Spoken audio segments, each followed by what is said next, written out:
warahmatullahi wabarakatuh. Saya Cecil Sylvia dari A2 TV. Kita berjumpa lagi di acara kita MDR Muslim di Rantau dari Amerika. Yuk kita lihat keseruan kawan-kawan kita dari VOA Voice of America. Gandhira Pratama akan bercerita tentang seputar komunitas tokoh-tokoh muslim yang berada di Washington. Dan juga kita bisa melihat lebih dekat tentang sekolah Islam An-Nur yang berada di Kansas. Dan juga kita akan berjumpa dengan sosok diaspora Indonesia, Ibu Reni. Yuk, mari kita saksikan.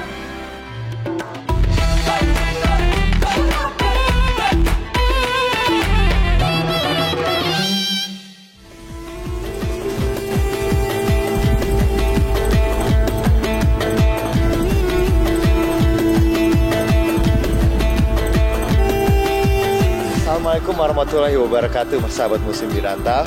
Hari ini saya berada di DuPont Circle, yaitu daerah di Washington DC.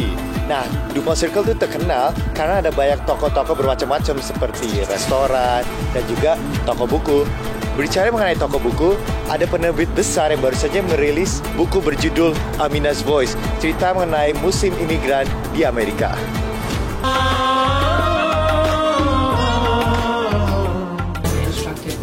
Lewat Amina's Voice, penulis Hena Khan menyuarakan pergulatan yang dialami seorang remaja perempuan muslim dan imigran di Amerika.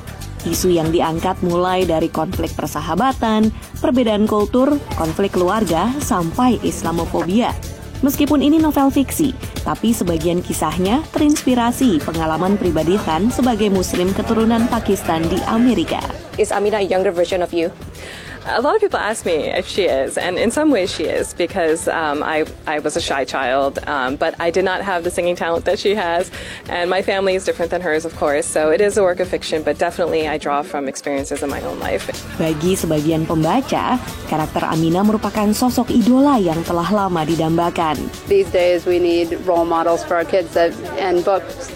Characters that they can identify with. So I know I didn't have that growing up. Kind of what my mom said about like we need role models, people to follow so we can be good people.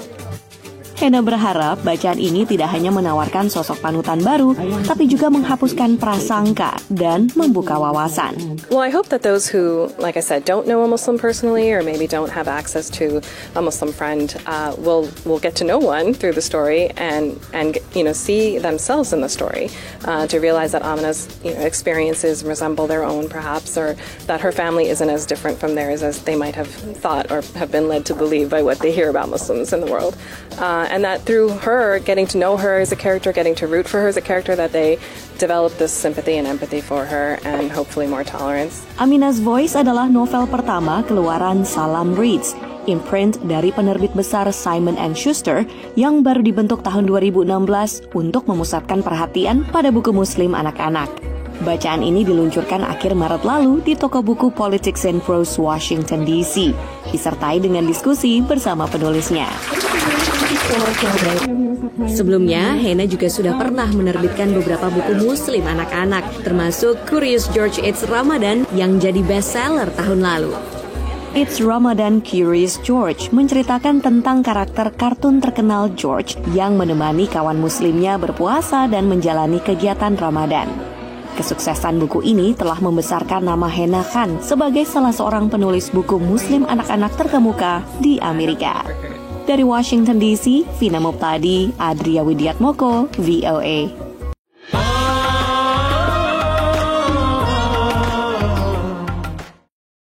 Bismillahirrahmanirrahim. Anak-anak ini bersemangat menunjukkan kebolehan mereka melafazkan Al-Quran. Mereka adalah murid sekolah An-Nur, satu-satunya sekolah Islam di kota Wichita, Kansas.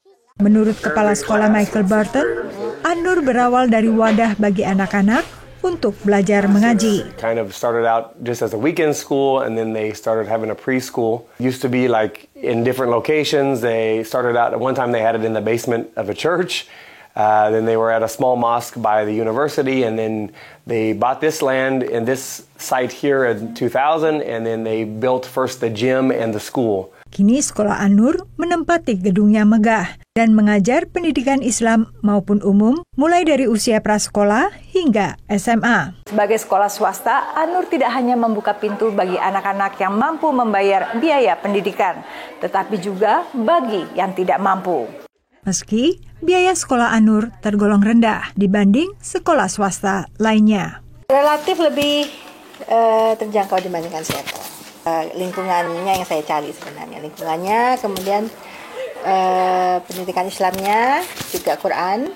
Menurut Michael, semua itu berkat kedermawanan para orang tua murid maupun komunitas setempat. But we try to keep tuition costs low for our parents, so we want to support our community and allow families to go here, but then funding has to come from fundraising. So we have to fundraise with our community. Mainly Ramadan helps us to people are more generous at that time and helps us to make ends meet, An-Nur kini termasuk sekolah yang mendapat pengakuan internasional dari The Advance Ed. Dari Wichita, Kansas, Yuni Salim dan tim VOA. Nah pemirsa, memang sekolah-sekolah Islam itu sangat penting, terutama untuk orang tua diaspora Muslim yang ingin mengajari anaknya pendidikan dan budaya Islam di luar negeri. Oke pemirsa, kita akan kembali setelah yang satu ini.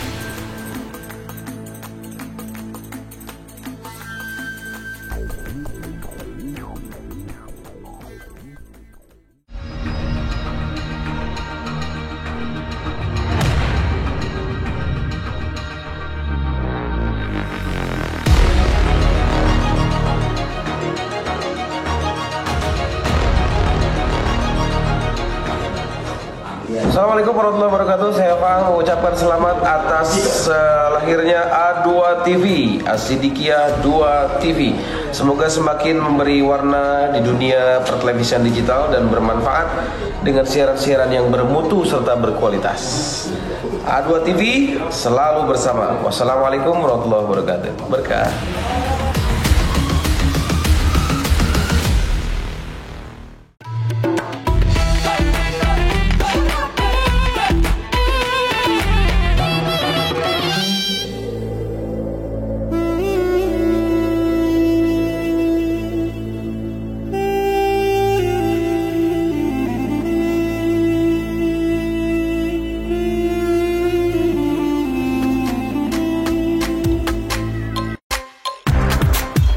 Pemirsa, dari DuPont Circle kita jalan sedikit ke 18th Street. Dan ternyata di 18th Street itu ada banyak toko-toko halal dan restoran-restoran halal. Seperti toko halal nih. Penasaran kayak gimana? Ayo kita lihat. Ya pemirsa sekali, sekarang berada di dalam toko halal. Nah saya ingin mengajak pemirsa untuk bertemu dengan pemilik toko ini. Ayo. Hai, Assalamualaikum warahmatullahi wabarakatuh. So, what inspired you to open this halal store? We are Muslim people here in North America, in Washington, and my dream to open a store for Muslim people here to help them what they like from meat, halal meat, and food, and all Muslim foods here. When did you open the store? Okay, I opened this store in October 1998, which is 20 years. Congratulations. And where do you get most of your food from and most of your products from? Yeah, I get most of my product from Syria and Egypt and Sudan and also Saudi Arabia, India, Pakistan, some African country. So you can say from international, from all our Muslim country in the world. Do you have products from Indonesia by any chance? I wish if I can get some product from Indonesia. Are you sure? It's really good. Yeah, I'm trying to bring some from them because they are very nice people and I have a lot of customers from Indonesia. What do you sell here? I sell number one and the major stuff is halal meat. This is number one, and it's chicken, lamb, beef, ground beef, also like veal. Chicken legs, well as like chicken breast, and then I sell bread and fava beans, which is very famous food in Africa or Middle East, like they call it ful. And we sell also like spices, some perfumes, and some also incense from our area there. Yeah.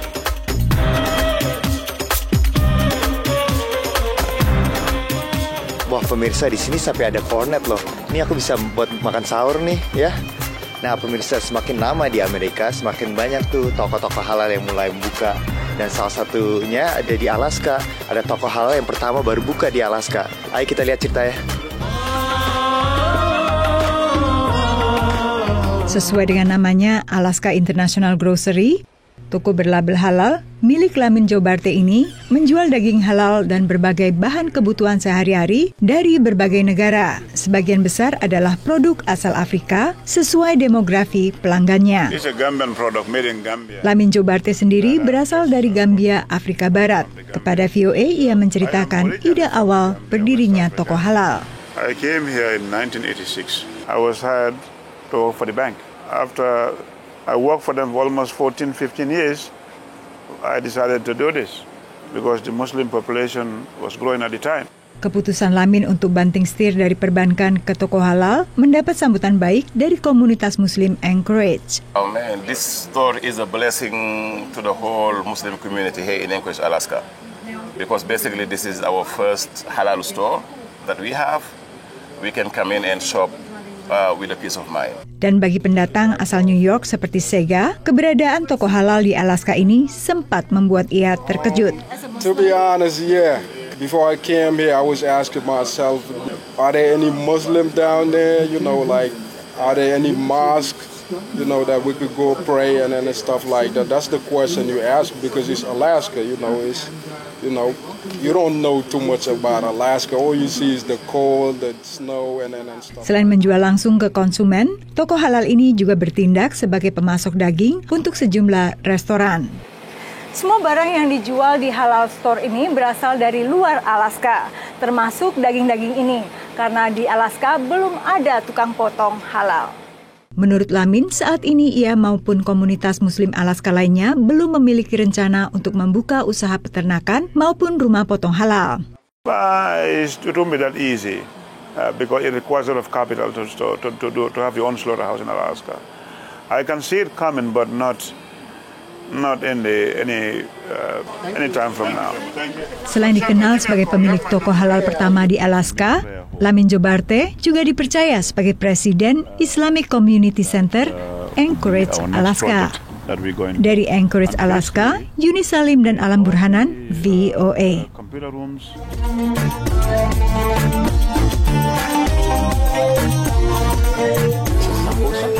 Perfect.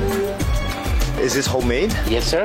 This is veggie mix and this is lentils sambusa. Did you make this yourself? Yes, sir. Wow. It's ready to eat and it's fresh. Here, this is baklava. This is dessert. Oh, this is dessert. You can eat it after iftar. Kayak pemirsa, saya mau beli ya samosanya satu. Can I have the vegetable samosa by any chance? Sure. So how much is it? It's 150. 150. Wow. Very expensive, sir. Thank you so much. Nanti ya pemirsa, saya makannya setelah buka puasa.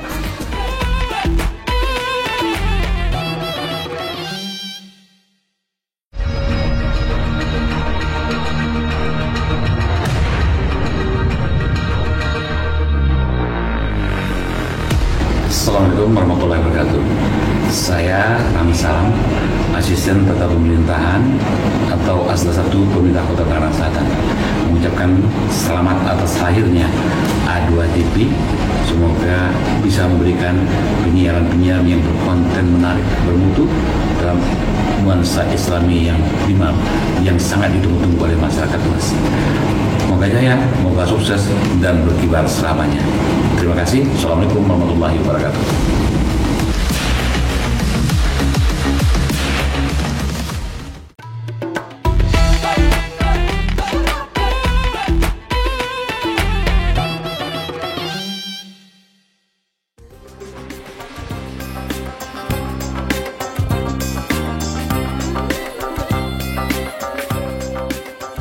Kembali lagi bersama saya Gandhira Pratama dan pemilik toko halal di 18th Street di Washington DC. So, what do you recommend for me to break my fast? What do you offer in the store? Okay, we have like dates. This is the famous things. Rasul Sallallahu Alaihi Wasallam food, dates, and we have dates coming here from Medina. You know, these dates come from Medina. Wow. And These dates came from Tunisia. Yeah, you can see it. Yeah. Wow. This date here is coming from California in USA. Okay. Okay. And we have this date with black seeds, habatu soda here. Okay. Yeah. And this also date here is also from California. Take a look here from the. It's very nice date. Yeah. And the fresh one. That's from California. And also we have raisin. Okay. This is famous. Okay. What about drinks? Do you have any tea, coffee? Yes, we do. Here, this is apricot. Wow. Yeah, juice, apricot juice. Wow. Yeah, and we have also Vimto. This is Vimto, concentrated. You can put it. You know. What's Vimto? Vimto is juice, but it's concentrated. So you can add water to this Vimto. This one can feed like maybe 20 people. 20 you put it in big stuff and add some water. This is concentrated. So is it like a sweet it's drink? Okay. Yes, sweet drink, sir. Yes, sir. We have olive oil. This is honey. Okay. Okay. Nah, pemirsa, ini kelihatannya enak nih, manis ya. Wow.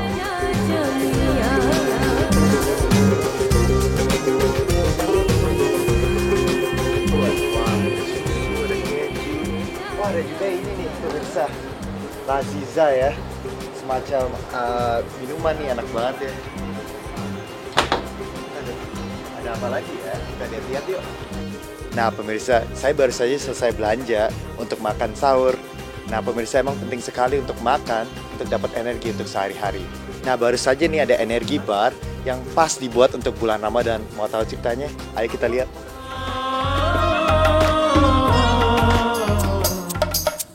Hari-hari saya biasanya dihabiskan di lapangan dari siang sampai malam ngelatih.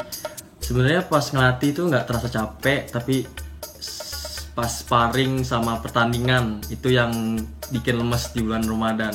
Apalagi bulan sekarang summer, jadi ya berasa capek aja. Inilah tantangan yang dialami warga Muslim di Amerika yang rata-rata berpuasa antara 16,5 jam di kawasan timur hingga 20 jam di negara bagian Alaska di bagian barat. Itulah yang mengilhami Dr. Imran Posner untuk meramu suplemen yang bisa membantu puasa lebih lancar.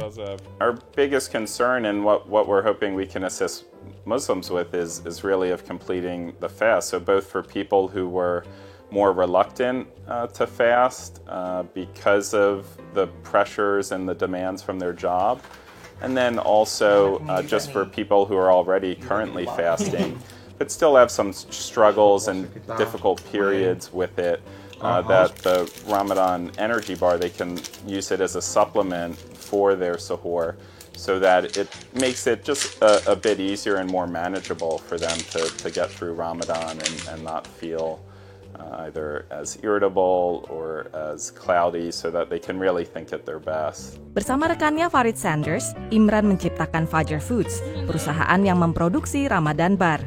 Suplemen ini diluncurkan pada bulan Ramadan 2015. Kunci Ramadan Bar terletak pada kandungan pati jagung mentah yang makan waktu lama untuk dicerna. Harder for your body to break it down, which is actually a good thing for when you're fasting, because then it'll be in your digestive system for longer and it'll process or digest more slowly, which is positive when you're fasting, because then you get that gradual release of blood sugar for up to the 9 hours. There had been a number of studies, scientific studies, on the effectiveness of uncooked cornstarch in sustaining blood sugar.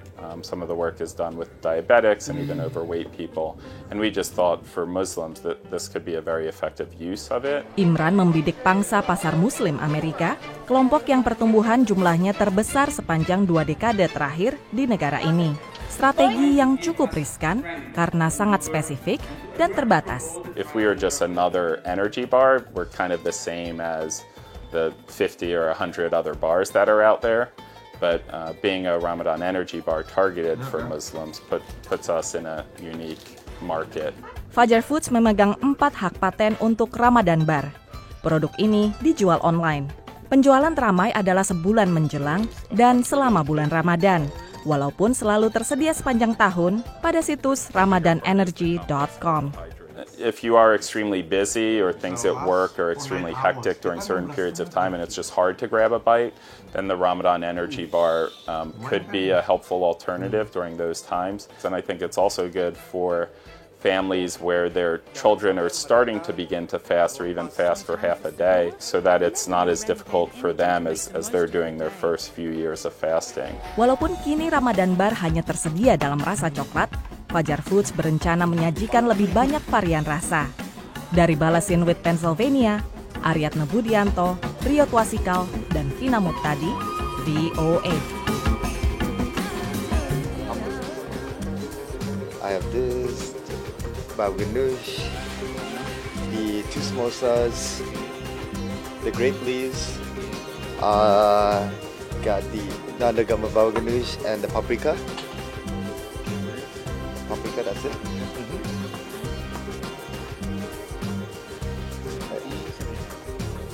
There you go. Credit.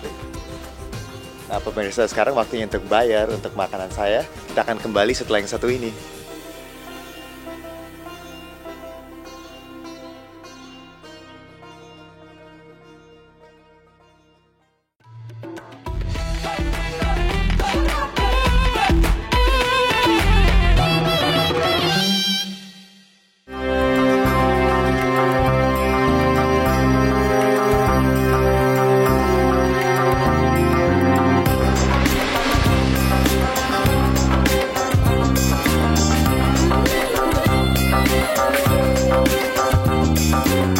Ya, pemirsa, tidak jauh dari DuPont Circle ada masjid yang bernama Islamic Center of Washington yang didirikan pada tahun 1957.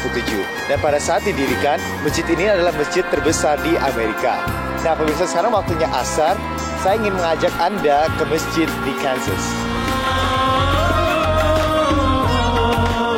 Leavenworth, kota kecil ini, tidak hanya dikenal kalangan militer Amerika, tetapi juga internasional. Karena tak sedikit tokoh militer dunia yang pernah menempuh pendidikan di Fort Leavenworth, seperti misalnya mantan Presiden Indonesia Susilo Bambang Yudhoyono.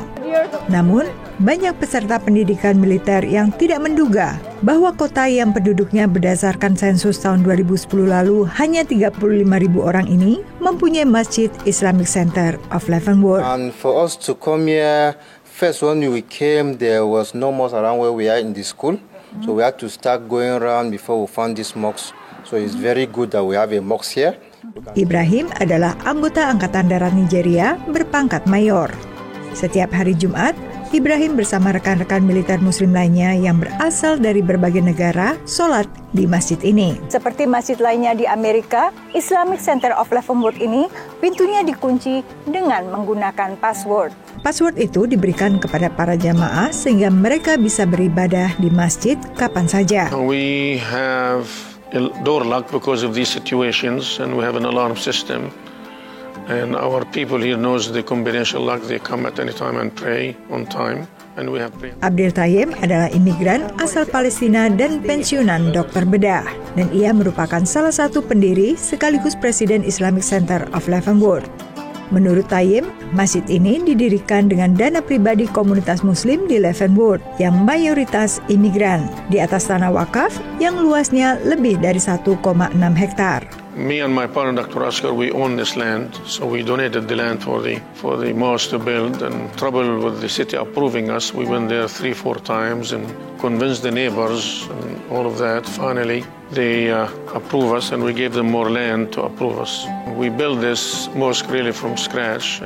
Meski bentuknya seperti rumah biasa yang luasnya kurang dari 280 meter persegi, masjid ini mempunyai fasilitas lengkap, mulai dari tempat sholat hingga ruang pertemuan dan dapur. Tak heran jika masjid ini menjadi persinggahan para musafir. And we have some people come here, spend a week or 3 days, 4 days. They do dawah from Pakistan and India and other countries.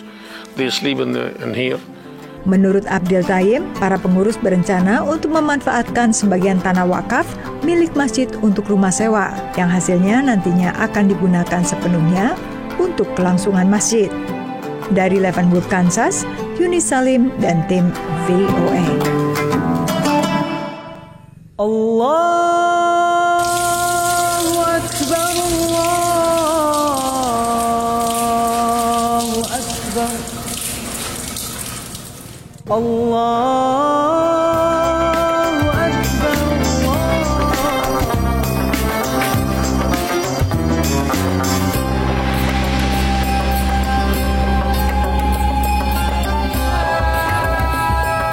Pemirsa, tadi saya baru saja selesai sholat di Islamic Center dan masjidnya bagus sekali deh, gedungnya indah sekali dan orang-orangnya ramah sekali.